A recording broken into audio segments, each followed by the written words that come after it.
যোগেশ্বরী যোগমায়া জগত পূজ্যে হে সর্বমঙ্গলে তুমি এই একবার গো গো পরিশোভিত ব্রজে গমন কর। ব্রজধাম এবং ব্রজবাসী গো গো প্রভৃতি মায়ার অগম্য, তাদের উপর মায়ার কোনো প্রভাব নাই।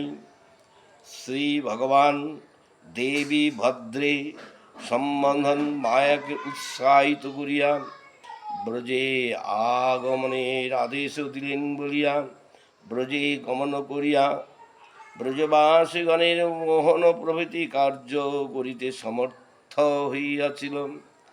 ব্রজে গমন করিয়া যোগমায়াকে কি কাজ করিতে হবে শ্রী ভগবান বলছেন, হে যোগমায়, বসুদেবের দেবকী ছাড়া আরও অনেক পত্নী আছেন।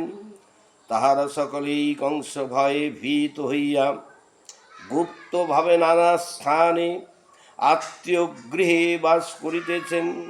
তাহাদের মধ্যে রোহিণী নন্দালয়ে বাস করছেন, যিনি নিবাস, যিনি আসন শয্যা প্রভৃতি নানা মূর্তিতে আমার পরিচর্যা করেন।